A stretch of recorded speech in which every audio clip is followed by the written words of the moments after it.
Olá, boa noite, uma excelente noite para você que está em casa. O Sociedade em Questão, mais uma vez, toda segunda-feira, entra para sua casa com toda a sua família para levar para você assuntos interessantes. Assuntos, é claro, que toda a sua família podem participar, podem ouvir, podem assistir. Assuntos que normalmente não são abordados em nenhuma outra televisão, principalmente porque aqui você tem voz aberta e liberada para ligar e participar ao vivo das nossas entrevistas e também da nossa enquete de hoje, que é claro, como a gente já vem anunciando há algumas semanas, hoje a gente vai sortear para você um notebook Philco 14 polegadas, hoje, no finalzinho do programa. Mas, é claro que quanto mais você ligar e participar da nossa enquete de hoje, mais chances você tem de levar para casa esse super prêmio. E a pergunta de hoje é a seguinte: você acha que aqui em Goiás faltam políticas públicas em relação às mulheres que incentivem e protejam as mulheres? Sim ou não? 3220-1617 é o telefone que você liga para participar da nossa enquete de hoje. E no final do programa você torce e, é claro, continua ligando para que você leve para casa um notebook Philco lindíssimo de 14 polegadas. E olha, no Dia Internacional da Mulher, o programa de hoje está repleto de atrações para nós, mulheres. É claro, o dia se comemora no dia 8, mas a gente já vai antecipar. Nós vamos falar sobre a ascensão da mulher no mercado de trabalho e como lidar com a correria do dia a dia e como também conciliar a extensa jornada de trabalho, filhos, casa, marido e se sentir bem. Vamos falar também sobre a educação dos filhos na infância, fase em que eles estão descobrindo o mundo inteiro, né? E para encerrar a noite, música com a cantora Viviane Vaz. É claro, tudo isso a partir de agora no Sociedade em Questão, que já está no ar.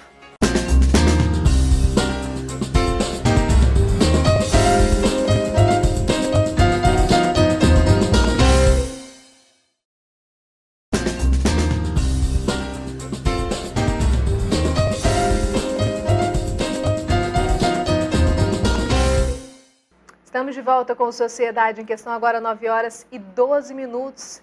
Claro, nosso assunto hoje é sobre tudo que é relacionado à mulher. Vida no trabalho, vida com o marido, com os filhos. E sobre esse assunto agora a gente fala. Porque, olha, ciúmes, mentiras, birras, brigas na escola, né? Muitas coisas, né, no início da infância, onde as crianças vão para a escola, aquele momento onde eles se relacionam com outros coleguinhas, toda essa fase às vezes é um pouco complicada, principalmente quando é o primeiro filho, não é mesmo?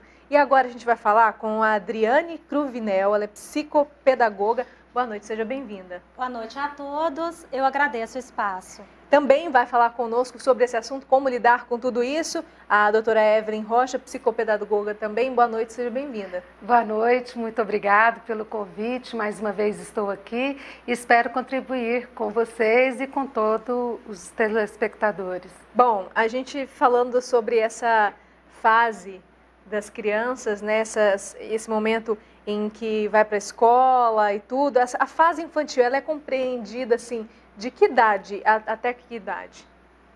Então, depende dos teóricos. Há autores que dividem a fase infantil em primeira infância, segunda infância e terceira infância. A primeira infância, ela se estende de 0 a 3 anos. A segunda infância vai de 3 a 6 anos.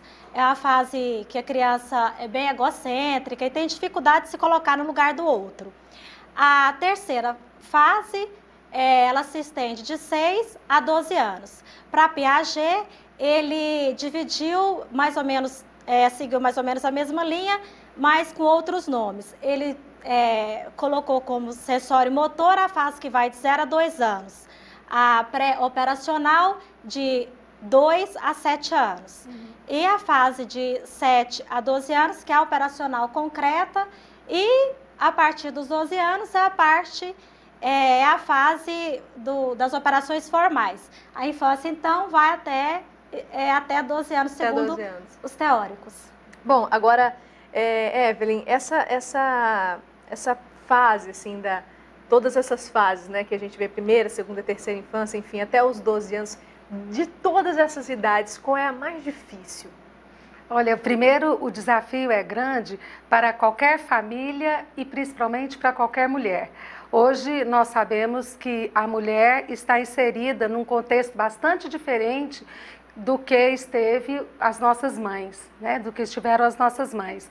E não tem uma fase que seja, do meu ponto de vista, que seja mais difícil ou mais fácil. O que tem é hoje uma dificuldade da mulher assumir, comprometer-se com mais esta tarefa, que não é uma tarefa fácil, que depende inclusive de tempo. E quando a gente fala tempo, a gente está falando em tempo cronológico mesmo. E a mulher hoje se vê com essa missão, que do meu ponto de vista é uma missão, a você criar os seus filhos, mas ela vê-se também inserida no mercado de trabalho extremamente competitivo e exigente, né? Ela se vê também com todas as obrigações de casa. Então eu penso que a família hoje está diferente e por isso é tão importante esse momento em que a gente traz essa reflexão do desenvolvimento da criança em todas essas fases. Mas não acho que tem uma fase mais difícil que a outra. Não, né? Agora existe, né, a fase em que os filhos começam a perguntar tudo, né? Inclusive perguntas até muito difíceis, como de onde que eu surgi, como é que eu nasci, né? Como lidar com todas essas perguntas que às vezes para alguns pais são constrangedoras?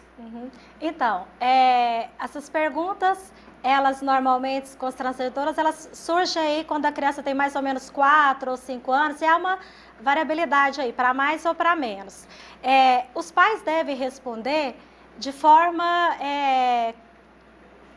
correta, né? Devem estabelecer uma questão de confiança com a criança, devem falar a verdade. Essa fase de 4 ou 5 anos, elas chegam a fazer perguntas mesmo, como que os bebês nascem, como que eles se desenvolvem. São perguntas naturais que vão surgindo. E é uma fase também que a criança se interessa por assuntos sexuais, pela diferença anatômica dos sexos. É uma fase também que a criança explora seu corpo e o corpo de seus pares. Então, são fases assim, que isso tudo é natural, né? Só que essa parte, quando se fala de desenvolvimento da criança, desenvolvimento sexual, há muito tabus, mito, e isso acaba determinando uma reação de omissão dos responsáveis para falar com as crianças. Então, eles acabam omitindo informações. E os pais devem falar de forma correta, devem falar os nomes das partes do corpo humano, os nomes corretos e as suas funções, né? Então, eles devem ensinar isso à criança. É uma fase também que a criança, ela investiga o corpo e os seus sentimentos através das zonas erógenas. Então, é uma fase de 4, 5 anos, é a fase que a criança se masturba, então é a fase que os pais ficam, né, às vezes impressionados, e é uma fase natural, então deve tratar como se fosse uma coisa realmente natural, porque é. Inclusive, não só falando a verdade e como que funciona, orientando, como também prevenindo, né? Falar com as crianças que é importante que elas não deixem ninguém tocar em suas partes privadas, é uma questão de prevenção. Então, as perguntas surgem e os pais devem falar a verdade. Por quê? Porque as crianças, a mídia está aí, né? Está cada vez mais próxima de nós. Então, de uma forma ou de outra, as crianças vão ficar a par de tudo isso daí. Então, quanto mais honesto e os pais forem, e quanto mais eles falarem a verdade, mais eles estabelecerão uma relação de confiança com a criança e estarão colaborando para o desenvolvimento psíquico saudável. Agora você falou, Adriane, a respeito de uma criança de 5 anos que começa a descobrir o corpo, mas isso ela não tem a noção do que seria, né? Claro. Isso. Ela explora tudo, por quê? Porque está numa fase de identificação de gêneros. Sim. Essa fase, ela vai até 7 anos, é a fase de identificação de gêneros. E vai depender da cultura, de como a cultura né, e o social vai trabalhar isso com a criança, né? Então, a criança, os pais começam a trabalhar com a criança as diferenças, pais, professores, responsáveis, as diferenças físicas. Isso tudo vai estar colaborando para a formação da identidade de gênero. Então, a criança ela já começa a explorar isso tudo, já tem o interesse sim, e isso tem que ser trabalhado da melhor forma possível para que ela não... que no futuro ela não vai refletir algo que não foi trabalhado bem, ou que não se instale nada de forma errada e que ela tenha assim, o desenvolvimento da personalidade dela normal e saudável. Agora, Evelyn, é possível conversar, os pais hoje conversarem sobre isso com os filhos, sem que também coloque, às vezes, assim, na minha opinião, nomes até pesados, a gente pode falar que como a Adriane falou, que é possível que você tem que falar os nomes e tudo isso, mas existe uma forma mais infantil de falar, porque eu acho que para os pais é muito difícil, né, conversar com as crianças. Quando a gente fala de sexualidade, quando nós estamos lidando com a sexualidade dos nossos filhos, nós estamos, na realidade, lidando com a nossa própria sexualidade. E nós vamos... Essa interferência vai ser levada até em forma de valores. Né? Eu concordo com a Adriana quando ela disse que os termos são os corretos. Por quê? Porque eu posso minimizar ou florear, mas eu vou fazer simular uma situação. Ela não é real. E quando essa criança vai para a escola, é um conteúdo que vai ser trabalhado na escola. E lá será dado o nome correto. Certo. Então, aquela questão de você colocar outro nome, a criança pode ficar em dúvida. Sim. Mas eu vejo que o desafio da família é lidar com isso de forma mais natural possível. A sexualidade faz parte da nossa vida, né? Então, não podemos antecipar as perguntas das crianças. Muitas famílias, por receio ou por verem na mídia tantos casos que hoje nós temos visto de pedofilia, eu acho que a Adriana está certa, a gente tem que prevenir, a gente tem que orientar, mas essas famílias acabam trazendo algumas questões e colocando algumas questões muito precocemente. A grande questão, a orientação que a gente dá é que espere essa criança perguntar. Ela vai perguntar, ela é curiosa e muitas vezes o que a gente vê na escola são famílias que chegam e dizem assim, onde meu filho aprendeu isso? Não foi lá em casa. Mas veja, hoje a mídia traz abertamente, não só a internet, porque às vezes você consegue restringir o uso da internet na sua casa, mas a televisão, os jornais, os outdoors, então não dá para fugir. O correto é esperar que a criança pergunte, ela tem essa fase de curiosidade. Quando ela perguntar, você ser o mais verdadeiro possível e usar os nomes corretos e dizer para ela abrir neste momento uma relação e estabelecer com ela um diálogo. Porque se quando ela pergunta, ela sente que aquele assunto foi um assunto que provocou de alguma forma uma resistência ou constrangimento, ela vai se inibir. Né? E aí daí para frente fica mais difícil restabelecer esse diálogo. Então, eu tenho um fato bem engraçado, porque uma mãe perguntou para uma especialista de boas maneiras quando ela deveria levar seu filho para o curso. E a especialista perguntou quantos anos a criança tinha. E ela falou que a criança tinha 3 anos. Ela falou, olha, talvez já seja um pouco tarde.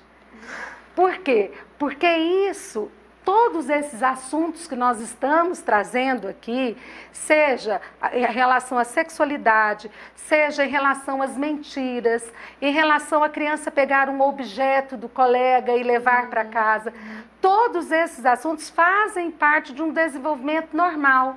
E depende de como eles são trabalhados para assim virem a ser patológicos.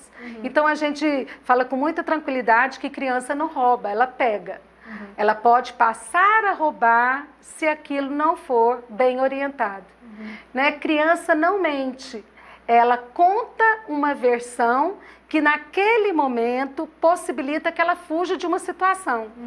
Mas se ela não é orientada, se ela não é corrigida, isso pode vir a se tornar uma mentira. Pois é, interessante você tocar nesse assunto. Inclusive, é uma desses problemas, dessas questões na criação dos filhos que é difícil, mas muitos pais têm dúvida em relação a isso, né? Bom, mentira, descobrir uma mentira do filho, ou essa questão de pegou algo do coleguinha e falou, não peguei, foi ele que me deu, aí termina descobrindo que não era na realidade. Como lidar com isso? Então, a criança ela aprende muito por observação. Então, ela é aprendizagem observacional. Bandura, que é o autor da aprendizagem social, frisa bem isso. Então, a criança aprende por imitação. Não adianta os pais falarem para ela não mentir se os próprios pais mentem. Então, é um exemplo de dignidade, né, de honestidade. Então, os pais têm que ser exemplo. E corrigir a criança quando ela emitir o comportamento desadaptativo, que é mentir. E não adianta falar só para ela não mentir. Tem que falar o porquê de não mentir. E a forma de corrigir também tem que ser observada. Tem que ser a forma de corrigir não pode ser agressiva, senão ela passa a emitir o comportamento de agressão. E a forma de corrigir é muito importante. O conversar com a criança, entender o que está levando ela a fazer isso. Ambientes que têm muita violência ou ambiente muito repressor leva a criança a mentir, porque a criança com medo, ela teme em apanhar, aí ela vai e emite comportamento de mentir. Tá, e vamos numa situação prática, assim. O pai descobre que a criança mentiu por algum desses motivos que a gente já citou. Como que ela deve conversar com o filho? Como ela deve explicar que aquilo é errado? Deve entender o que levou ela a chegar naquele ponto, né? E deve falar para ela, entender o porquê que ela mentiu e explicar para ela o porquê de não mentir, sem ser de forma agressiva, né? Como eu falei, porque senão ela acaba emitindo aquele comportamento. E é importante os pais explicarem, conversarem com a criança, sem ser de forma agressiva, porque se bater ou for de forma agressiva, a criança vai acabar achando que ela é errada. E assim os pais não vão conseguir atingir aquele comportamento e nem modificar aquele comportamento de mentir. E explicando para a criança que o fato o que ela levou, entendendo por que ela a levou a mentir, e explicando para ela o porquê de não mentir, aí sim ele vai estar atingindo o comportamento de mentir. Enquanto que de forma agressiva, ele vai atingir o ser da criança. E isso pode ser, se suprimir esse tipo de sentimento, depois ele pode vir a refletir em fases futuras em forma de violência também. Os comportamentos vão se aglutinando, se não é resolvido, né? Eu concordo, é isso mesmo. Eu só gostaria de acrescentar que um dos grandes desafios hoje é que as famílias, os pais e principalmente aquelas pessoas que estão mais diretamente ligadas à criança e responsáveis por sua educação, sentem muita dificuldade em fazer com que os filhos assumam as consequências dos seus atos. É importante que, ao fazer refletir sobre a mentira, havendo alguma consequência, essa criança passe por essa consequência. No caso bem específico, por exemplo, de pegar um objeto e levar para casa, se é uma família que acompanha, ela vê que aquele objeto não é de casa, né? Não é daquela criança. E ela vai pedir para a criança devolva. E não é pedindo para que a professora devolva, né? É importante que a criança passe por esse constrangimento. Se ela pegou, é ela que tem que devolver. Se ela mentiu, ela tem que pedir desculpa e arcar com as consequências dessa mentira. Por isso que eu digo que são atos que a criança faz desde muito pequena e nós não podemos nos omitir pensando que em fases posteriores, quando ela estiver maior, aí sim ela vai arcar com essas consequências. Não é. É desde muito pequenininha. E hoje, dentro da escola, a gente vê uma grande dificuldade na assumência desse comportamento por parte das famílias, né? Então, se a criança, por exemplo, não lanchou, a família liga na escola e o argumento dela é: como a professora não viu que essa criança não lanchou? Quando devia ser meu filho, por que você não lanchou? Né? O lanche estava lá, se não estava, por algum problema, você procurou as pessoas da escola para dizer que você estava sem lanche. É essa questão que precisa ficar bem claro, né? A gente precisa trabalhar com a criança desde muito pequena, que ela assume as responsabilidades de acordo com a idade dela, daqueles atos que ela está fazendo, né? Certo. Isso é fundamental que a Evelyn falou, inclusive essa questão dela passar por aquilo, ela fazer entrega do que pegou, né? E também ter aquela questão assim de resguardá-la, né? De não expor. Ela fazer essa entrega, assim como, né, até a vasta experiência escola, eu sei que faz intermediada assim, por um intermediar adulto, por né? um adulto, mas assim, sem levar essa criança também ao constrangimento. Então deve olhar os dois lados. Certo. Daqui a pouquinho a gente vai conversar mais sobre isso, que a gente vai para um rápido intervalo. A gente vai falar sobre birra na frente de todo mundo, que é horrível, né? A gente fica vendo o filho dos outros e fala assim, eu nunca vou deixar, a gente nunca vou deixar meu filho fazer isso, mas toda criança faz. Ciúme entre irmãos, vamos aprender a lidar com tudo isso. Daqui a pouquinho, depois do intervalo, não saia daí, até já.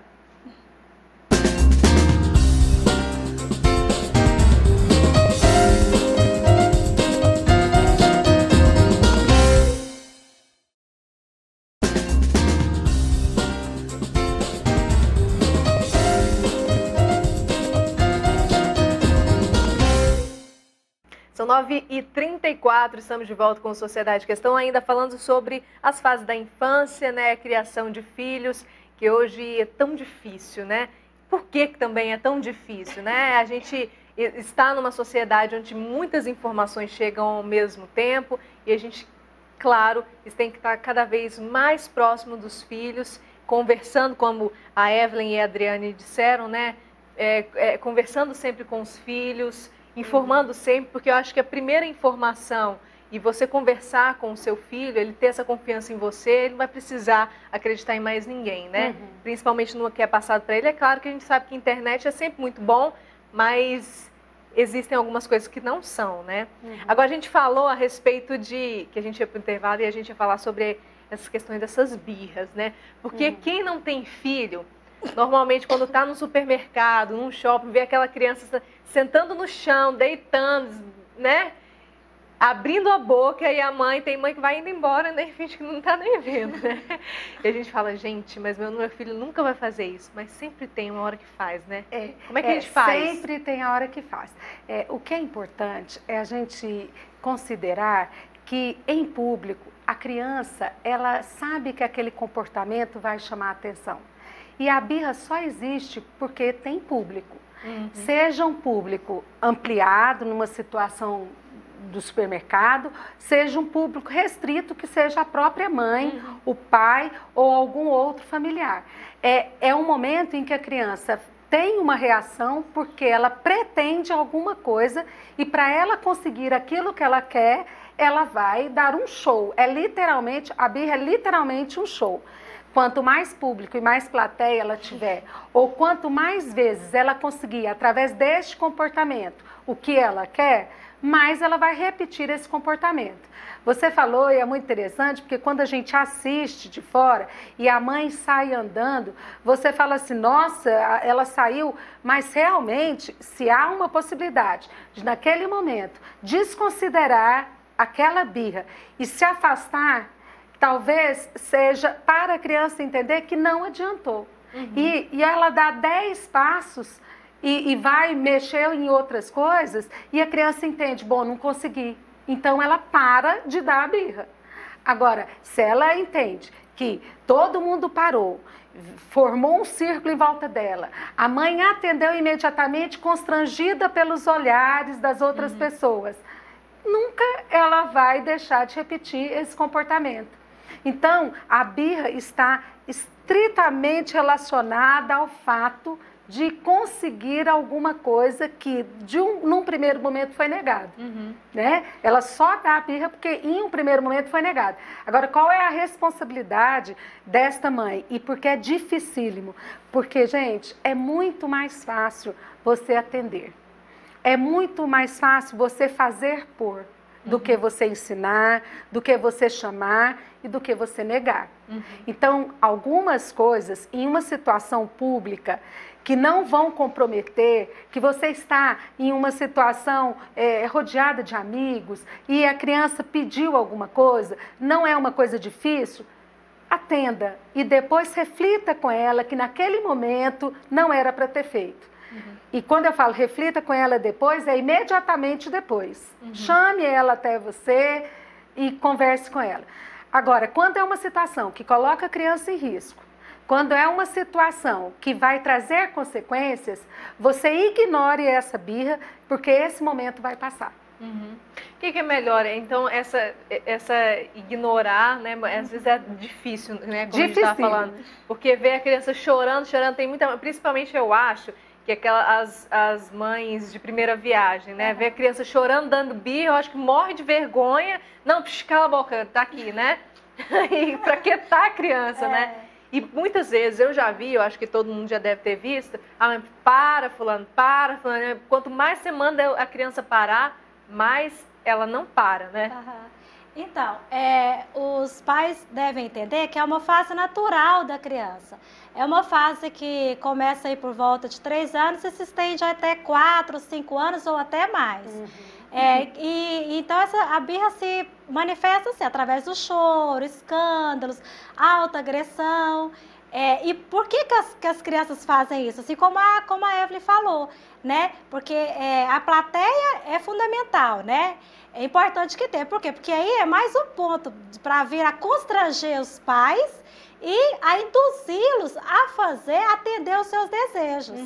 Então, os pais devem deixar a criança se acalmar e para depois falar com a criança. Então, não interaja com a criança enquanto ela tiver com aquele comportamento de birra.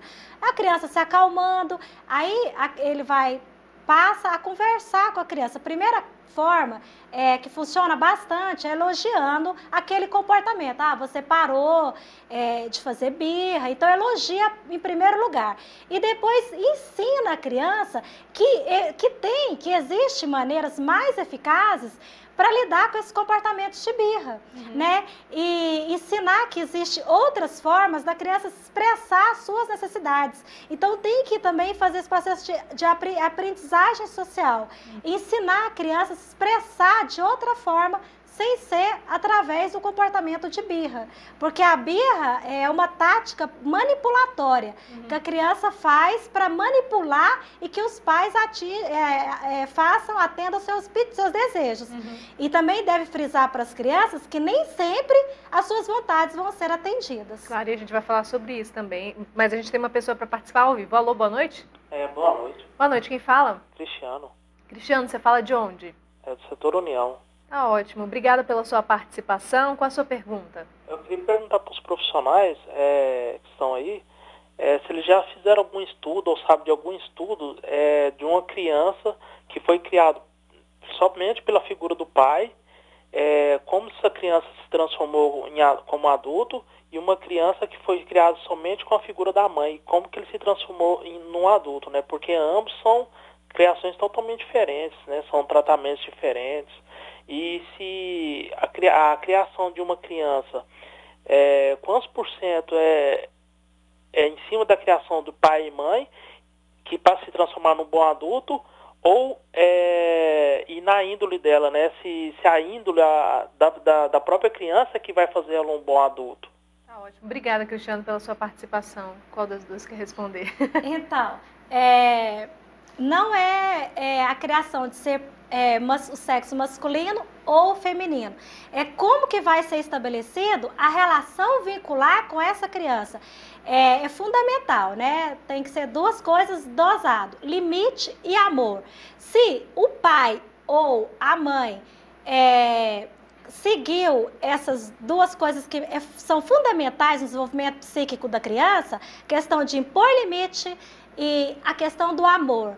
Eu acho que aí é tudo, a índole da criança vai depender dessa relação vincular que os pais conduziram, tanto se for criada tanto pelo homem quanto pela mãe, mas também é tudo uma junção.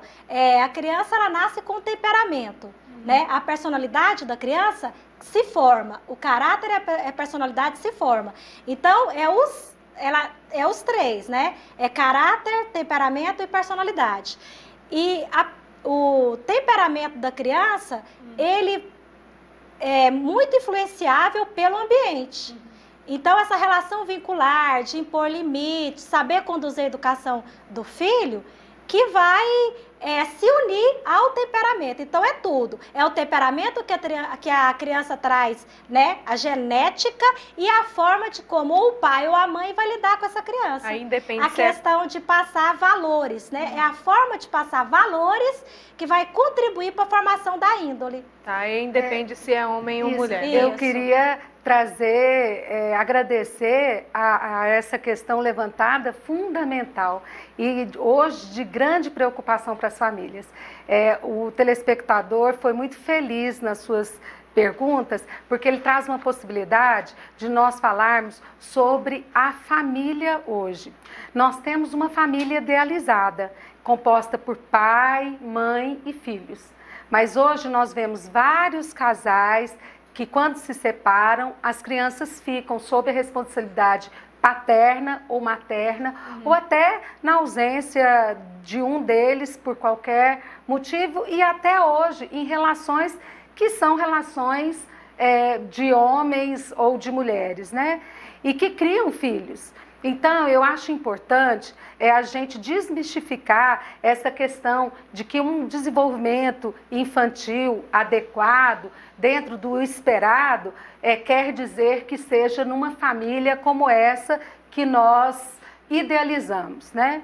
Nós vemos vários homens que criam seus filhos, criam filhas, inclusive, de forma bastante cuidadosa e com certeza terão resultados como o de qualquer outra família. Isso não pode ser previsto. Entram muitas coisas nessa relação.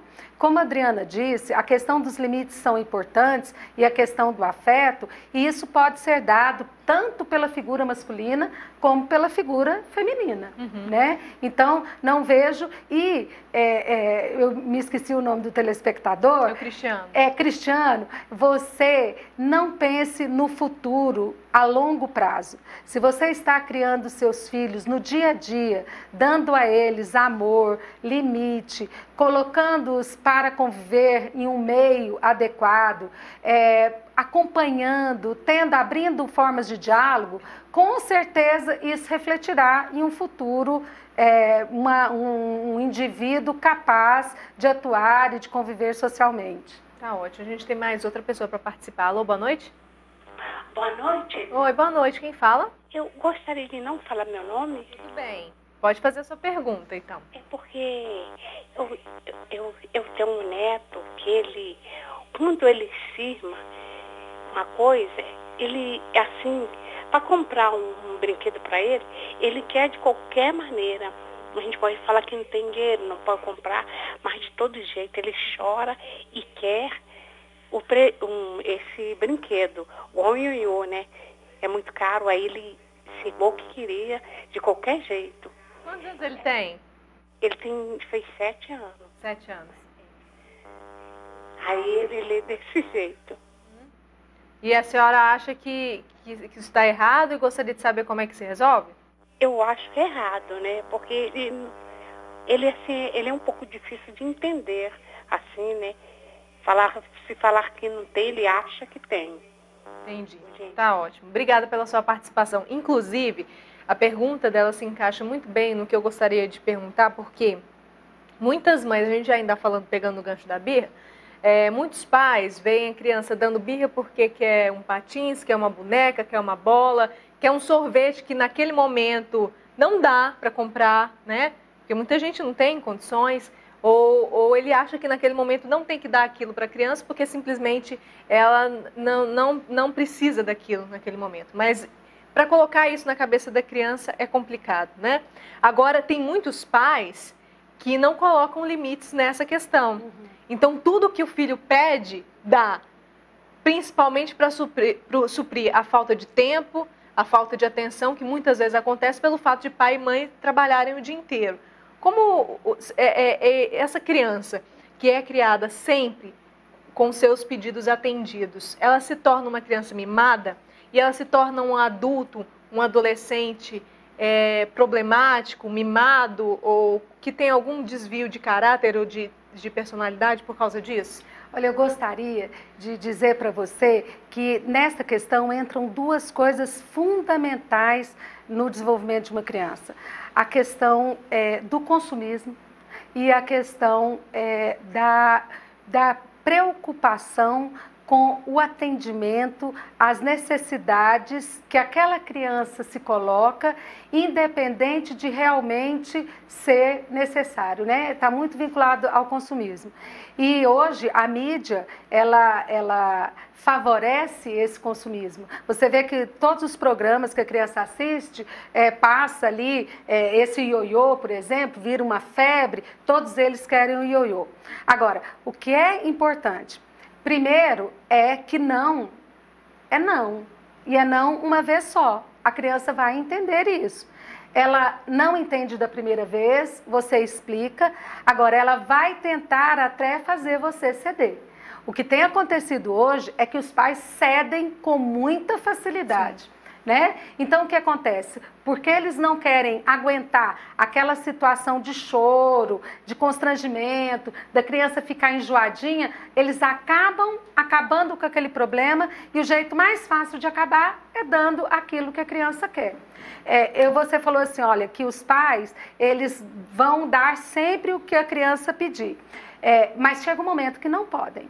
Né? É fácil você dar um ioiô. É difícil, você não tem dinheiro, mas você acaba encontrando uma forma e dá o ioiô. E quando for um carro? E quando for a namorada, que ele quer namorar aquela menina, aquela mulher, e você vai comprar? Isso compra. Então, é nisso que os pais têm que se atentar. Essa questão do atendimento a todas as vontades da criança faz com que a criança não tenha nenhuma frustração. E ao partir desse núcleo familiar para um núcleo social ampliado, que é a escola ou a convivência fora da escola, ela não vai ter os seus desejos todos realizados. Então, nós temos aí crianças que começam a apresentar desvios de comportamento, de caráter, inclusive, porque foram sempre atendidas e chega um momento em que a família não pode atendê-las mais, não vai dar conta. Tá ótimo, a gente tem outra pergunta. Alô, boa noite? Boa noite. Boa noite, quem fala? Alexandre. Alexandre, você fala de onde? Jardim América. Tá ótimo, obrigada por ter ligado. Qual a sua pergunta? Eu gostaria de colocar para os profissionais que, assim, sempre eu fui, desde pequeno, uma criança, assim, muito ambiciosa, né?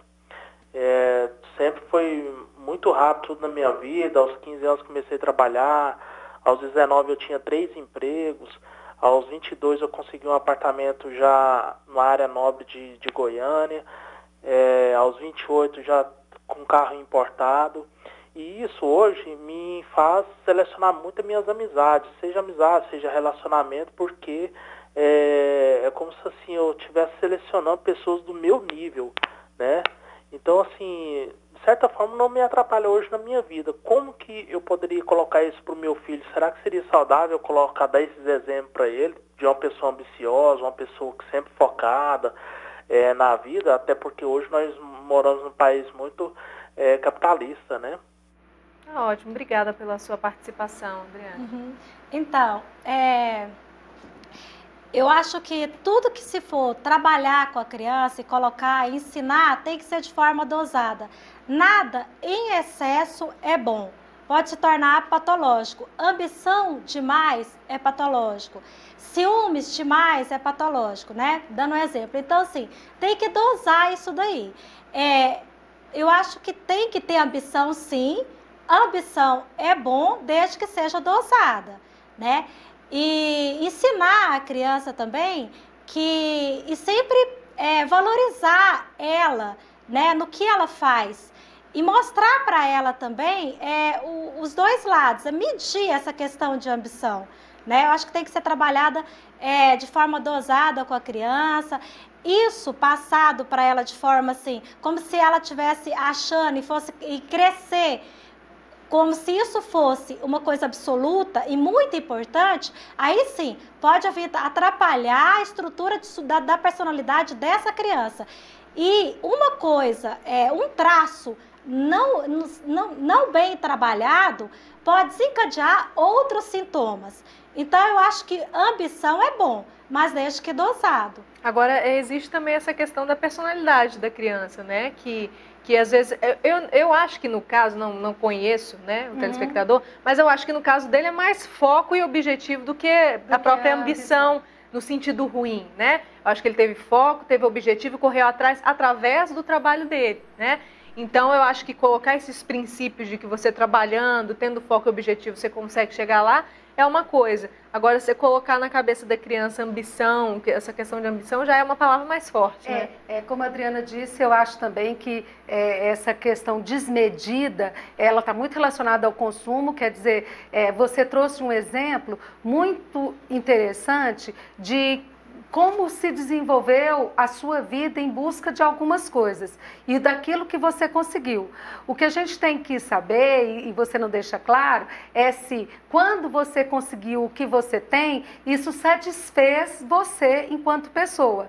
Pode ser que o seu filho tenha outros objetivos e vá buscar outras coisas além de ter um apartamento. Agora, mas uma coisa que me chamou bastante atenção e eu gostaria de falar aqui, quando ele disse das amizades, né? Nós sabemos que as primeiras amizades são escolhidas pela família. Lá em casa, eu sempre, quando meu filho era bem pequenininho, tem uma fase na escola em que eles chamam os colegas para ir para casa um do outro, né? E eu sempre combinei com meu filho que o primeiro convite ele poderia fazer. O segundo, para repetir que aquele colega fosse até a nossa casa, nós faríamos juntos.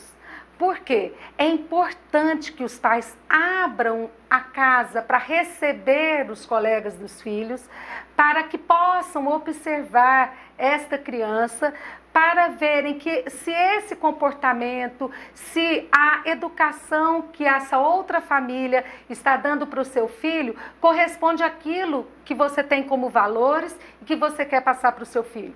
Porque chega um momento na adolescência que esse adolescente vai ficar muito ligado aos amigos, e se ele não sabe fazer boas escolhas, não é você que neste momento vai fazer. Então é importante, tem que ficar claro que quando eu digo que o segundo convite nós faremos, não é de nenhuma forma discriminando algum colega para afastar uma amizade. Mas tem um exemplo curioso. Uma vez eu levei uma criança para casa e ela passou todo o sábado. Quando foi 19h30 mais ou menos, eu já estava preocupada porque a mãe não tinha ainda, né, buscado a criança, e a mãe me ligou dizendo que ia para um happy hour e que se podia buscar a criança mais tarde. É claro que naquela hora, mesmo que eu tivesse qualquer compromisso, eu teria dito a ela, como disse, que não tinha problema nenhum, que ele podia ficar. Mas essa é uma família que eu gostaria que meu filho entendesse que não é a nossa forma, né, de entender a educação, os valores. Então, eu não faço nenhum julgamento se isso é bom ou se isso é ruim, mas eu chamo a atenção das famílias para que abram as suas casas. Se você tiver que buscar o seu filho numa festa ou levar, escolha buscar. Deixe que você busque os colegas, escute o que eles falam no carro, o que eles contam nas festas, E isso desde muito pequenininho. Então, abram as suas casas para receber os amigos de vocês, porque lá na frente, quando você diz assim, telespectador, eu hoje escolho os meus amigos e sei, é porque você passou de alguma forma por isso que eu estou dizendo. Tá ótimo. Minha opinião é de que você tem que ajudar mesmo na escolha dos amigos do seu filho. Seu filho tem que escolher bem as amizades dele, mas não de acordo, eu acho, com o nível social que a sua família tem. Mas de acordo com, como a Evelyn disse, com os princípios e valores de família. Porque se você passa a colocar que o seu filho só pode lidar com um certo nível, isso financeiramente falando, isso vai colocar ele numa situação difícil, porque tem muita gente que pode ter o nível que for de dinheiro, que não vai ter princípios que muita gente que tem bem pouquinho ou quase nada tem. Né? Então, essa questão de valores, você medir esse valor é muito complicado, não é verdade? Exatamente. Gente, obrigada pela presença de vocês, foi um prazer conversar, viu? Espero que venham mais vezes para a gente conversar mais. Poderíamos ficar aqui, né, Adriana? Muito tempo. Conversando muito tempo, mas agradecemos aí mais uma vez estar aqui e eu me coloco à disposição sempre que necessário. Obrigada, Evelyn, obrigada, Adriana. Obrigada, boa noite. A gente vai para um rápido intervalo, daqui a pouquinho a gente vai conversar com mais mulheres, tá? A gente vai falar sobre profissão de mulher, mulher na política, essa ascensão toda das mulheres, daqui a pouco, até já.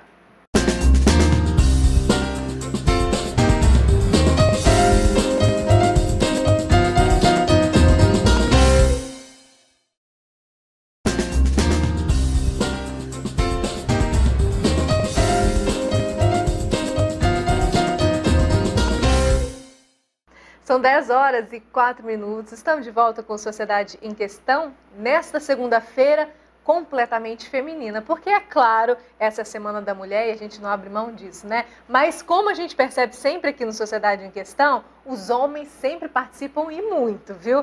De todas as nossas entrevistas, a gente conta com a participação tanto de mulheres e de homens pelo 3254-1079. Porque, olha, a mulher, a gente não pode negar isso, ela está cada vez mais ativa na sociedade.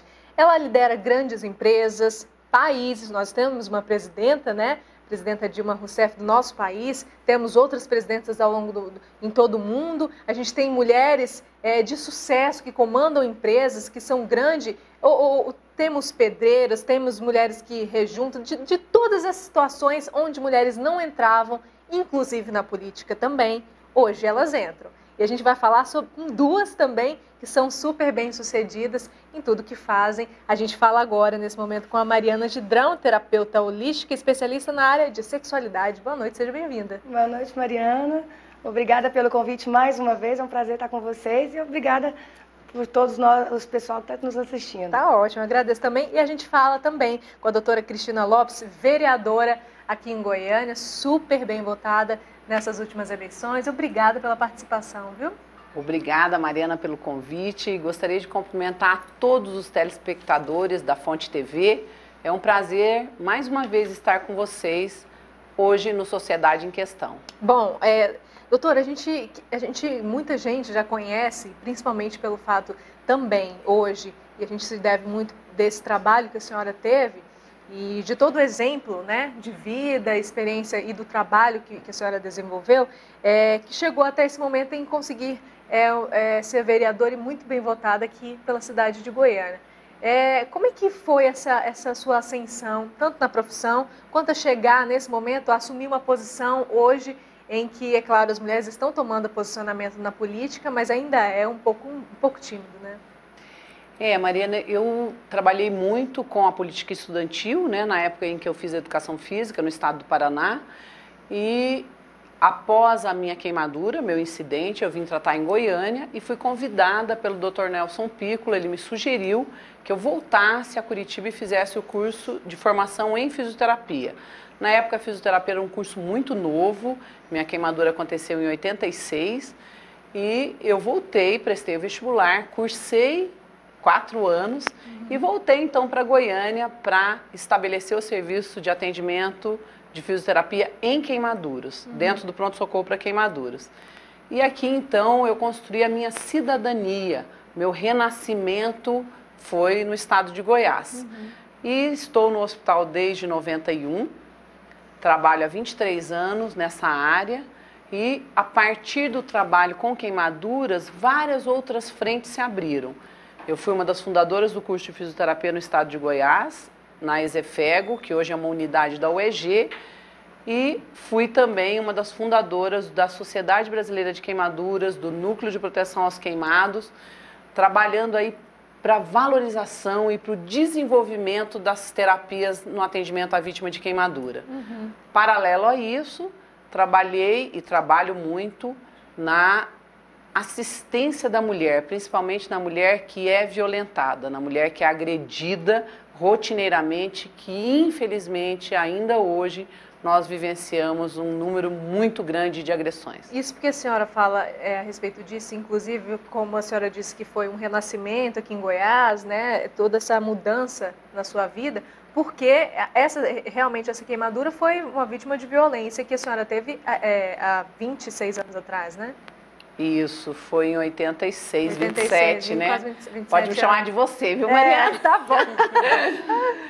Infelizmente, eu fui uma vítima, foi uma das vítimas das tantas, né? Sim. Meu ex-namorado tentou me matar usando álcool e fogo, que é um meio insidioso e cruel. Com certeza. Ele é um dos poucos condenados nesse país. Nós tivemos um julgamento que, pensando na justiça brasileira, ele foi muito rápido. A queimadura foi em fevereiro de 86 e ele foi julgado em janeiro de 89. De uma família com condições financeiras muito boas, né? Ele é um médico e teve essa condenação exemplar, considerando que eu sou uma vítima viva. Ele foi julgado em júri singular, subiu para o tribunal do júri e foi julgado então pela população por 7 jurados. Ele teve uma apenação, no caso do crime insidioso e cruel, ele vai de 12 a 30 anos. Ele teve uma apenação de 21 anos, como tinha bons antecedentes, era réu primário, ele caiu para 14 anos e 9 meses e isso foi determinado para o cumprimento em presídio comum. Como ele já tinha cumprido 2 anos em presídio especial, antes do júri popular, então ele teve uma redução de pena, mas ele foi para um presídio comum. Bom, a gente vê, é claro que a doutora Cristina é um exemplo disso, de outras tantas mulheres, né? Que passaram por esse problema, passaram por essa violência, deram a volta por cima e hoje, como você, né? Estão conquistando vários espaços. Mas, às vezes, não é tão fácil assim, né? E, principalmente, lidar com marido, com casa, com trabalho e toda essa responsabilidade, com imagem, né? Claro. E toda essa responsabilidade da criação dos filhos. É difícil conciliar tudo isso, né? É difícil. Até a pessoa me pergunta muito, Mariana, qual que é a fórmula mágica, né? Tem uma fórmula para a gente conseguir fazer tudo isso? Aí a resposta clássica é, não existe essa fórmula mágica, mas existem ferramentas, existem técnicas, assim como a gente tem a técnica para quem gosta do futebol, você tem que treinar, você também tem que treinar para exercer certas atribuições que você buscou conquistar, né? Porque muitas vezes a mulher, ela reclama de ser tudo isso, dessas 1001 facetas, mas por outro lado, ela esquece, nós nos esquecemos, que nós almejamos certas conquistas. Então, até onde a conquista que eu tenho hoje, eu realmente quis, né? Então, assim, até para conciliar isso, eu tenho que focar um pouco mais, para não precisar ter muitas, mas dar um pouco mais de qualidade às que a gente realmente precisa ter. Né? E na sua opinião, tudo isso que a gente fala que a mulher tem alcançado objetivos, tem realmente evoluído, tem alcançado lugares altos mesmo, isso tem acontecido mesmo? Mariana, eu estudo muito sobre a evolução da mulher, a revolução feminina, né? A mulher evoluiu sim, em muitas questões. Uma delas é perante ao direito, né? A questão... Como é que eu posso falar? A mulher evoluiu em relação a leis, a democracia, né? Até então ela exercia um estado de subordinação imenso, né? A mulher não tinha direito ao voto, a mulher não tinha direito ao trabalho fora o espaço doméstico, a mulher não tinha direito de ser votada, né? São várias conquistas. A questão do estudo, há uma faculdade. Então, a gente tem até como referência, eu falo muito de Berta Lutz, que foi a primeira mulher que conquistou que foi a primeira política no Brasil, mas o que fez ela conquistar esse estado de política? Ela lutou para que a mulher tivesse direito ao voto e ser votada. Então, perante a lei, a legislação, foi muito bacana essa evolução. Só que, por outro lado, a mulher quis conquistar espaço que até então era do homem, né? De repente, ela esqueceu de fazer a propaganda ao homem, que o espaço que ela mantinha, que ela tinha como domínio, era interessante também. Ela achou interessante ter o espaço do homem, isso foi muito positivo. Mas a partir do momento que ela conquistou aquele espaço, ela poderia ter tido um pouco de esperteza, talvez, de oferecer ao homem a conquista do espaço doméstico. Então, sem querer, ela conquistou demais, ela se atribuiu demais, e hoje a gente vê a mulher não conseguindo lidar com todas essas atribuições. Então, ela evoluiu, mas ela excediu no sentido de se atribuir. Ela está com muita responsabilidade, ela não conseguiu delegar certas funções, né, apresentar a vantagem do trabalho doméstico. Agora, e muitas mulheres querem tanto ocupar esses espaços que até fala assim, não precisa, deixa que eu tomo conta de tudo. Às vezes o homem nem toma conta de nada, né? Exato, a mulher ela tem essa onipotência, ela acredita na sua vitalidade, na sua capacidade de resolver todas as questões e abraçar o mundo literalmente com as mãos. Tem a consequência. E aí, muitas vezes, a gente peca pelo excesso e você acaba se atribuindo um peso muito grande. Exato. E isso, na minha concepção, está errado. Você tem que distribuir, delegar essas funções. Essa questão da ascensão da mulher, né, e todas essas conquistas, apesar de tudo isso, e hoje a gente conseguiu o ápice, né, de ter uma mulher na presidência da República no Brasil, né, ainda falta muita coisa? Olha, Mariana, na minha opinião, nós temos 3 grandes aprisionamentos de gênero, né? A mulher, ela está aprisionada aí pela família, né, pela questão da maternidade, pela religiosidade, o pilar religioso ele aprisiona muito a mulher, e pelo pilar legal, a legalidade, né, as leis que são estabelecidas. Muitos avanços foram conquistados, a mulher, como a Mariana colocou, conquistou o direito do voto, e isso foi uma lei que foi, né, aprovada. E hoje nós conquistamos um direito a um espaço, hoje existe uma proporcionalidade, e isso é legal, né, é lei, dentro das candidaturas. Todos os partidos obrigatoriamente têm que ter 40% de candidatas mulheres. Isso é importantíssimo, na minha opinião, até que as mulheres voluntariamente busquem essa ascensão. Pois é, só te cortando, tem essa obrigatoriedade. Tem. Mas esses espaços, as mulheres estão procurando? Elas não são incentivadas, e isso é um debate que eu venho travando dentro do PSDB, que é meu partido, né? Buscando um incentivo para que as mulheres se sintam motivadas a ocupar esse espaço.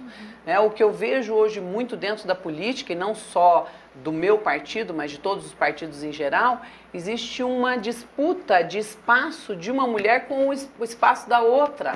Não é a disputa do espaço no todo, né? Que muitos homens ocupam, né? Você vai na disputa do espaço com a outra mulher, quando você tem outros tantos espaços a ocupar. Mas eu acho que isso vem sendo lapidado, as mulheres vêm compreendendo a sua capacidade de desempenhar bem esse papel político. Né? A mulher, ela analisa não só com a razão, ela analisa com a emoção, ela analisa como uma boa administradora. E o que é administrar uma cidade? Se não administrar uma casa, né? A administração doméstica, ela pode ser ampliada, você pode considerar isso ampliando para a administração de uma cidade. E a mulher desempenha esse papel de uma maneira magnífica. E desempenhar essa administração, a mulher tem total condição. Basta aí um incentivo, uma motivação. Pois é, essa questão da inserção da mulher no mercado de trabalho, inclusive na política, dá a ela uma responsabilidade muito grande, né? Sim. E aí a gente estava falando sobre esses papéis. Os papéis delimitados dentro da família, na minha opinião, são importantes, né? Eu queria saber a sua opinião. Essa questão, o homem sempre foi, o homem é a cabeça da casa, é o provedor e tal, mas hoje a gente tem 2 provedores dentro de casa. Mas isso não quer dizer que o homem não tenha que continuar tendo seu papel que naturalmente ele sempre teve. Porque, como a gente estava falando, a mulher quer monopolizar tudo, quer pegar tudo e o homem acaba ficando acuado nessa situação, não é? Mariana, é aí que eu até tento lutar um pouco quanto à ideia das feministas. Eu acho que feminista perante a lei, claro, quanto mais, igual a gente fala, mudou a lei, mas nem sempre por mudar, necessariamente na prática acontece. A questão do trabalhar tanto quanto o homem e às vezes receber bem menos, né? Tem muitas coisas ainda que devem ser ajustadas. Mas aí o que acontece? A mulher, ela esquece que existe. Eu vou falar, eu acho mais claro, existe um órgão genital feminino e existe um órgão genital masculino. Existe a fêmea e o macho. A gente não precisa querer se igualar. Eu acho que é aí que está o erro das feministas. Deixar de ser feminina. A característica peculiar da mulher, da maternidade, da sensibilidade, né,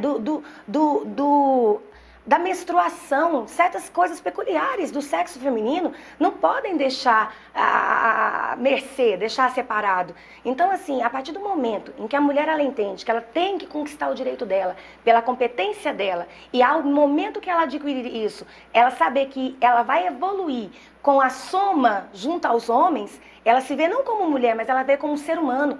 O ser humano não tem que ser desigual. O ser humano ele tem que ser igual. Agora, a sexualidade, as diferenças do sexo, isso tem que ser visto. Então, o que eu penso muito, Mariana, é que as mulheres estão querendo se igualar, enquanto elas foram submissas, elas querem hoje estar no lugar do homem e submeter os homens também. Eu acho que não. Se a gente não gostou de ser submetidas, a gente não deve fazer com eles o mesmo. Eu acho que a visão evoluída é fazer com que eles tenham o prazer de estar conosco, não de ser menos que nós.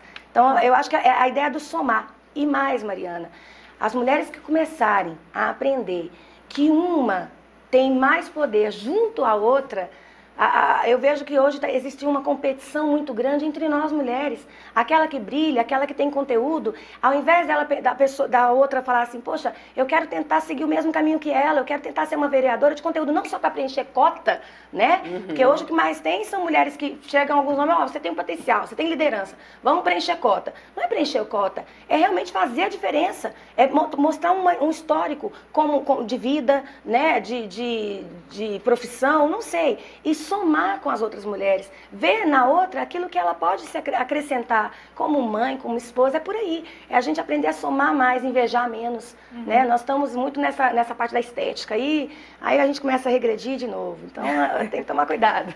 A gente tem uma pessoa para fazer uma pergunta por telefone ao vivo. Alô, boa noite. Alô, boa noite. Oi, boa noite, quem fala? Aqui é o Renato. Renato, você fala de onde? Eu falo aqui do Jardim Europa. Tá ótimo, obrigada pela sua participação. Qual é a sua pergunta, Renato? Não, assim, a pergunta, eu queria saber de vocês, vocês três aí, qual o papel hoje com relação à mídia, assim, com relação a fala de igualdade da mulher, o poder que ela conquistou e tal. Eu acho assim que hoje a mulher ela confunde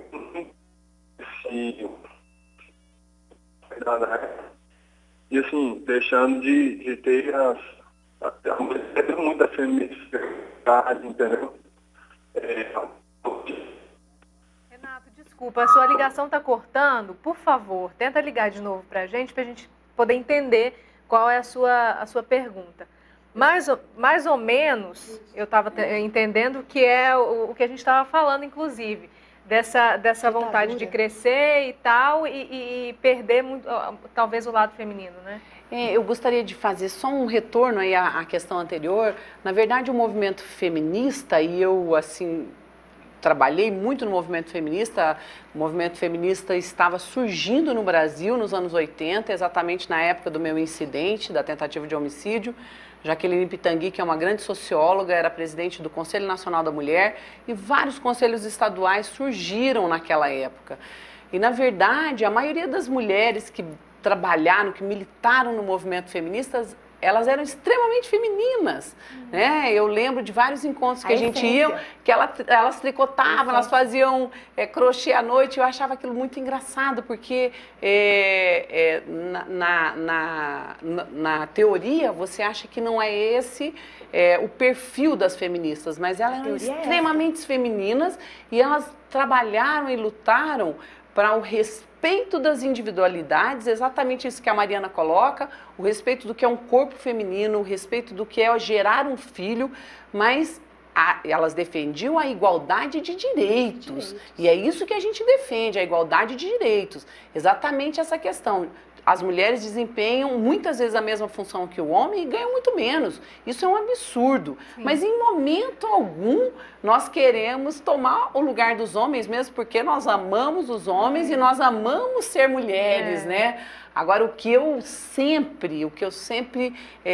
prego e propago é que a mulher, ela defenda a outra mulher. Eu acho que é isso que falta na mulher, ela defender o seu gênero, porque quando eu critico, quando eu faço uma crítica pesada a outra mulher, eu estou fazendo a mim mesma. E eu faço uma pergunta constantemente, você já viu homem falar mal de homem? Falar que aquele não presta, que aquele deve... Eles se defendem... Até debaixo da água. Assim, e a mulher, ela é a primeira a apontar, né? Outro dia estava conversando com uma amiga minha, ela tem 3 filhos homens. Aí eu perguntando dos meninos, ela falou assim, não, o fulano tá saindo com muita piriguete. Eu falei, o quê? Você é a mãe de 3 homens? Não, que é isso? Você tem que defender e valorizar a mulher. Então, acho que é isso que está faltando pra gente, esse espírito de corpo, esse espírito de irmandade entre as mulheres. Né? Eu acho que é isso que a gente tem que pregar, a igualdade de direito e o respeito à nossa individualidade. Aí chega naquela questão de que muita gente fala de que mulher não se apronta, não se veste, não se maquia para o homem, né? Se veste para isso, se maquia para as próprias mulheres, né?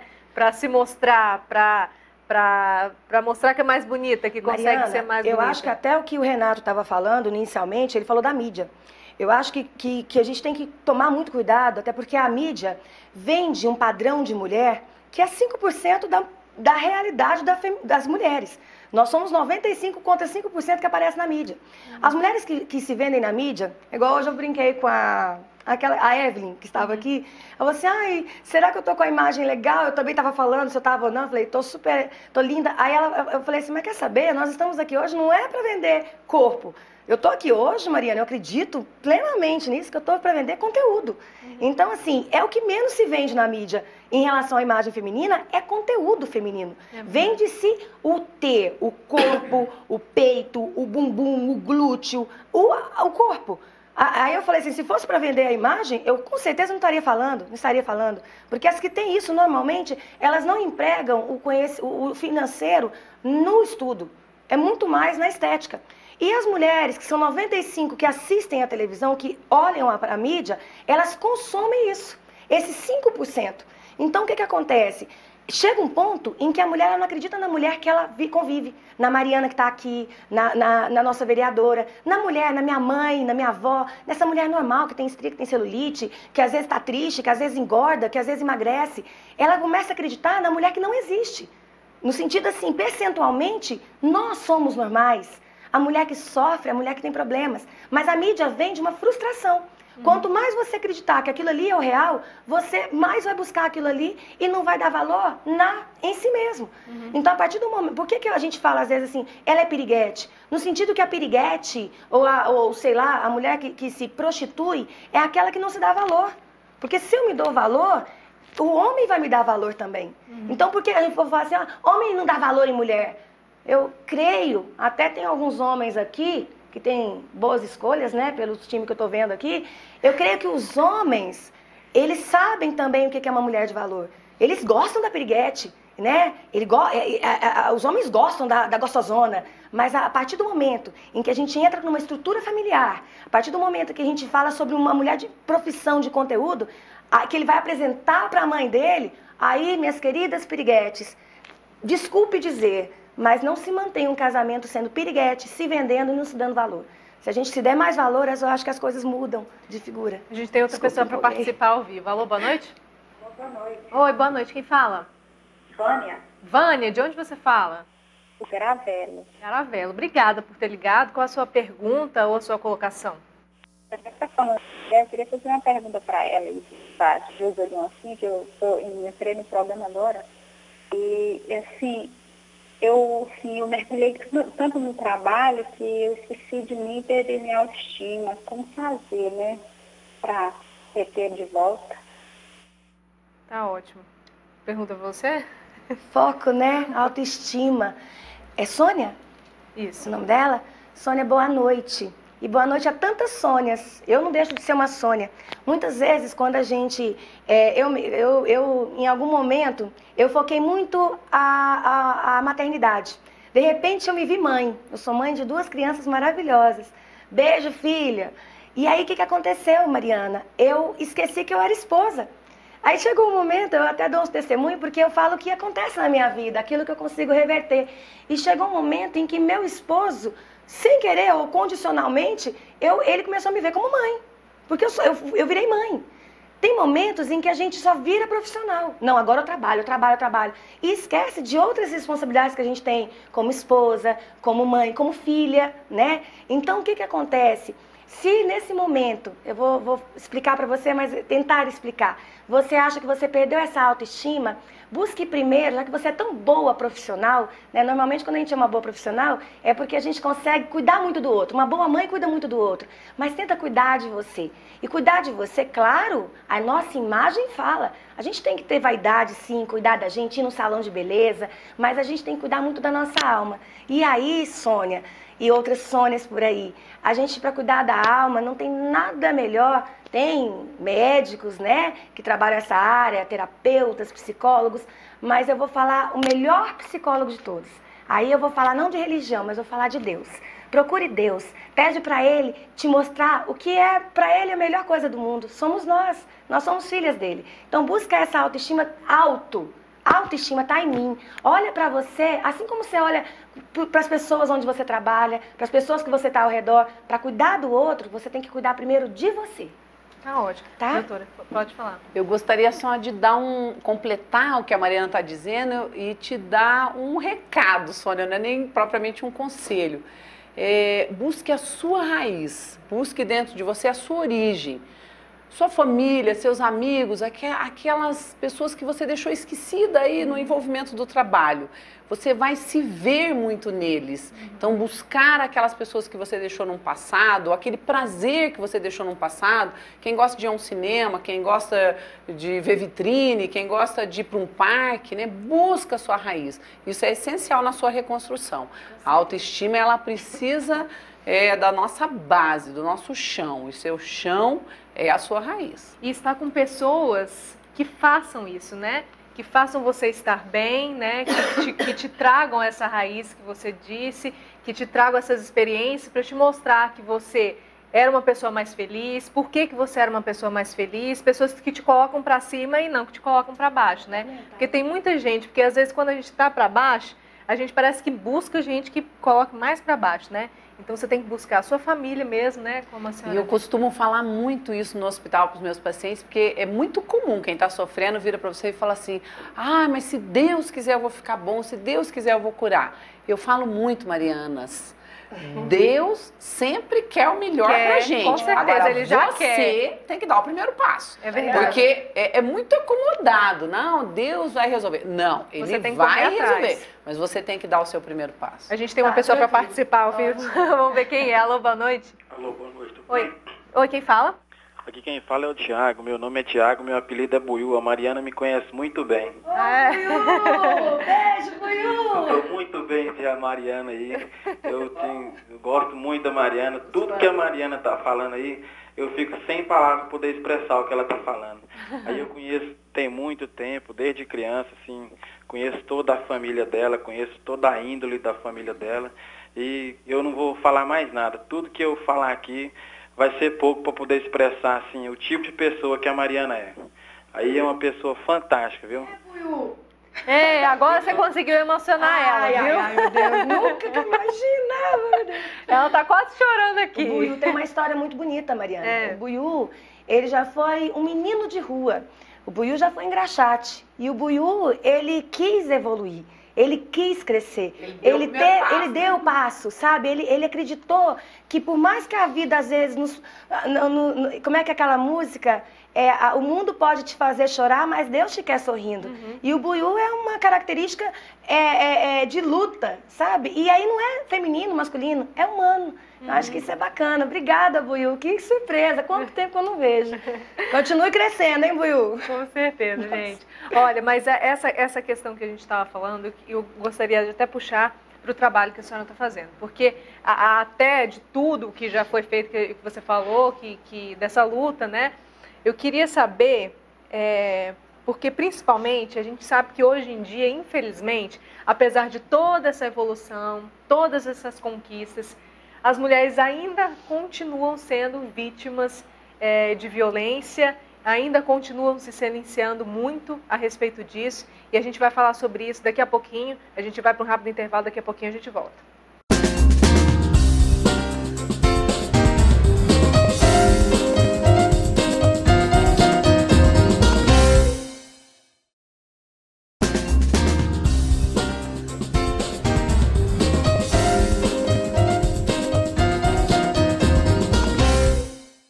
Estamos de volta, então, com Sociedade em Questão. Agora a gente falando mais um pouquinho sobre a mulher, sobre suas conquistas. Mas agora, especialmente, como a gente falou no bloco anterior, eu queria falar sobre esse problema que a gente, infelizmente, ainda enfrenta, que você enfrentou, Cristina, dessa violência. Isso foi há 27 anos atrás. Mas hoje ainda a gente vê mulheres sofrendo com essa violência, inclusive sofrendo diariamente, e sem fazer nada, muitas sem falar, né, sobre isso. Então, a gente ainda tem... Onde você acha que está o problema principal? Bom, Mariana, nós temos vários tipos de violência, né? Quando se fala em violência contra a mulher, todo mundo pensa na questão física, que é um incidente elevadíssimo. Mas nós temos a violência sexual, nós temos a violência psíquica, né? Psíquica e emocional, nós temos a violência social e a violência do mercado de trabalho. E várias mulheres, elas são vítimas de uma ou mais vertentes da violência. Na minha concepção, todas as formas de violência, elas se apoiam no silêncio.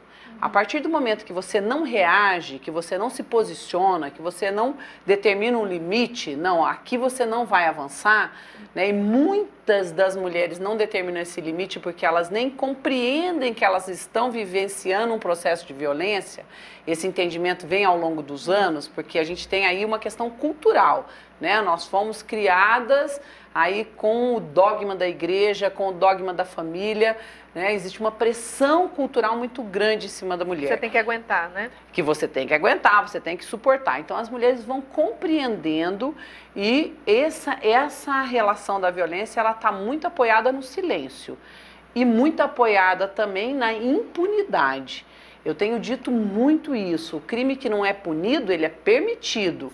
Então, se o meu vizinho vê a mulher ser espancada e não acontece nada com ele, isso vai como que num efeito cascata, como que num efeito dominó. O que veio trazer uma modificação importantíssima no nosso país foi a Lei Maria da Penha. A Lei Maria da Penha, ela trouxe o afastamento do agressor. Existe um afastamento legal, que é determinado pelo juiz. E eu tive conhecimento hoje que em Minas Gerais, o que estava acontecendo muito era que você não tinha controle sobre essa distância que o agressor pode se aproximar da vítima. E hoje, considerando a violência física, a maior parte dos crimes, elas vêm de agressores que estão sob efeito das medidas protetivas, né, que determinam o afastamento da vítima. Então, o que eles estão fazendo em Minas Gerais é monitorando. A mulher usa a pulseira e o homem também, e isso é monitorado, que é mais barato você manter o monitoramento do que você prender esse cidadão, que é o que acaba acontecendo quando ele se torna, então, um assassino daquela mulher. Então, isso é importante. As delegacias de mulheres, as DEANs, né, elas têm um levantamento estatístico que apoia as políticas públicas para a proteção dessa vítima. Agora, um recado que eu gostaria de deixar muito claro: o silêncio é o seu maior inimigo. Você dorme com o inimigo. E não tenham vergonha. Você tem que denunciar, busque os seus direitos. A Delegacia da Mulher e a Lei Maria da Penha, elas estão ao seu lado. Em Goiás nós temos o CEVAN, né, o Centro de Valorização das Mulheres, que apoia essas vítimas em todas as faixas etárias, porque a gente pensa em agressão, você pensa na mulher casada, na mulher que namora, na mulher que é noiva, mas não, nós temos muita agressão na infância e na adolescência. Tá ótimo. Agora, para finalizar, Mariana, como sair desse ciclo de violência? Mariana, eu tenho uma palestra que o tema dela é violência doméstica. E eu falo para muitas mulheres que pior do que aquele que bate é aquele que aceita apanhar, né? Eu sou muito otimista, sempre fui na minha vida. Eu tenho uma história também de agressão. E às vezes a gente pensa assim, mas é o medo, é a mídia, é o medo de apanhar mais. A agressão às vezes é o irmão que bate demais, é o pai que bate demais, é o marido, a vida por si bate. Mas eu quero ser vítima para o resto da vida? Ou eu quero ir além? Eu quero fazer história. Maria fez história, Maria da Penha, né? É quando você põe a boca no trombone. A gente não tem que ter medo. Normalmente, cão que ladra não morde. Então, assim, homem é muito macho quando tá com a mulher batendo. Na hora que chega a polícia, ele vira quase uma mulher. Então, o que vocês têm que fazer, mulher, é se unir umas com as outras. E outra, além da Lei Maria da Penha, existe também, antigamente a gente falava que em briga de marido e mulher, ninguém mete a colher. Hoje, eu não sei o número da lei, mas basta a gente estudar. Hoje tem Google, tem informações para a gente se inteirar das situações que a vida nos propõe.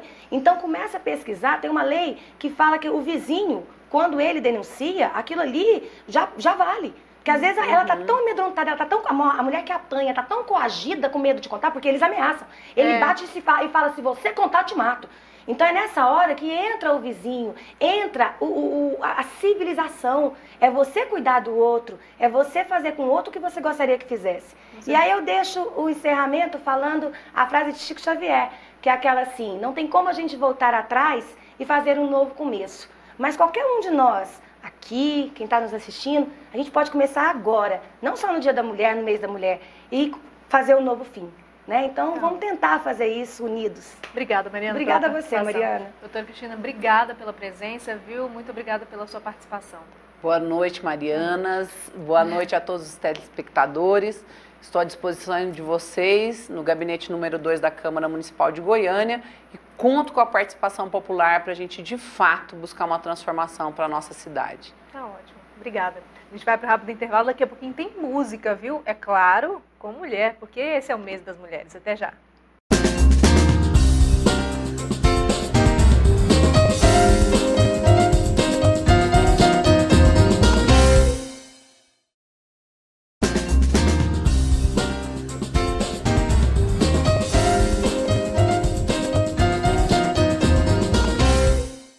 De volta agora com Sociedade em Questão, nosso quadro final agora é de música boa para você. Te apresento Viviane Vaz, boa noite, seja bem-vinda. Obrigada, é um prazer estar aqui com vocês. Prazer é nosso. Obrigada. Viviane, conta um pouquinho dessa sua carreira, qual é o seu estilo de música? Eu canto MPB, já tem muitos anos, canto há mais de 15 anos aqui em Goiânia, sou goiana. E lancei um CD demo há 2 anos. E esse ano eu estou gravando o meu CD. E sai quando? Agora que eu estou fazendo. Ah, está fazendo. Tem uma produção muito legal, vários contatos e é assim. Muito bom cantar e faz muito bem pra gente. Cantar, eu acho que faz bem ouvir. E deixa eu te perguntar, você começou então em bares? Cantei muitos anos em bares. Agora eu tenho feito alguns shows em teatros. Com o tempo, cantar em bar a gente vai cansando um pouco. Né? Então, assim, você vai ficando um pouco mais seletivo. E cantar em teatro é muito legal. Então, os shows que eu tenho preparado para fazer agora são mais, tem esse lado diferenciado. Legal que leva o pessoal que gosta também da música para o teatro, né? Que é um ambiente tão legal, né? Muita gente não tem oportunidade de ver. Vamos ouvir a primeira? Vamos? Então vamos lá.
Essa música é de quem? Essa música é do Belchior.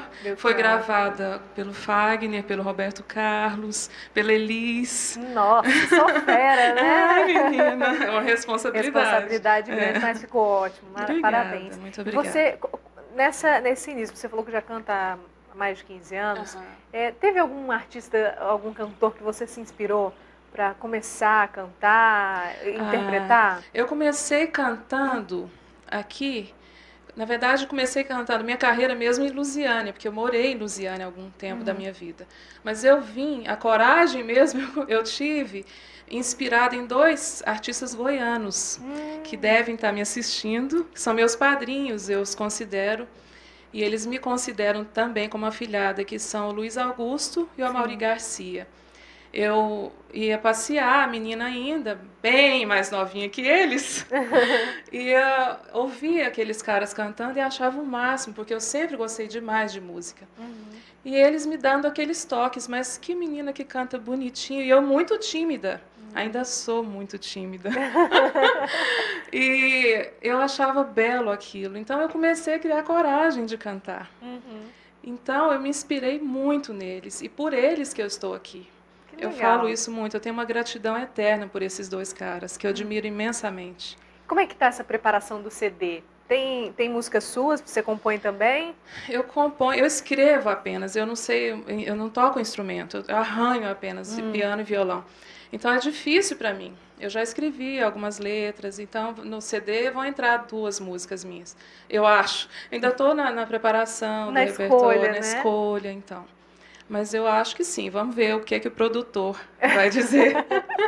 Tá ótimo, então. Vamos ouvir mais uma? Vamos. Qual que a gente ouve agora? A gente vai cantar Faltando um Pedaço, do Djavan.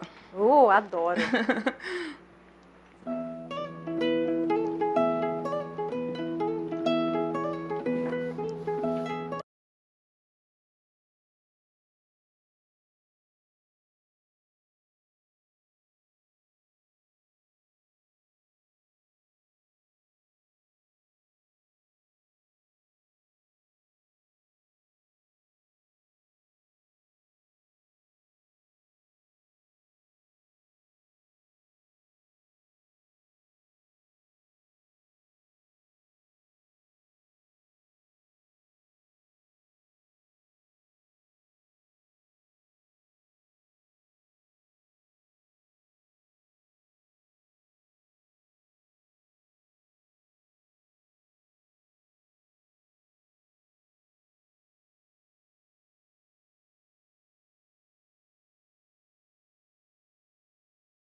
Então é sempre perfeito, né?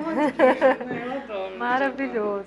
Agora, Viviane, me fala, você já sabe mais ou menos quando o CD vai ficar pronto? Acho que até agosto, setembro, né? Depois tem prensagem, divulgar, show, né? Mas eu volto aqui se vocês me convidarem. Com certeza, é isso que eu ia dizer. Olha, eu tô antecipando. Quando o CD estiver pronto, e até antes mesmo, né? Você pode voltar, com certeza vai ser um prazer, viu?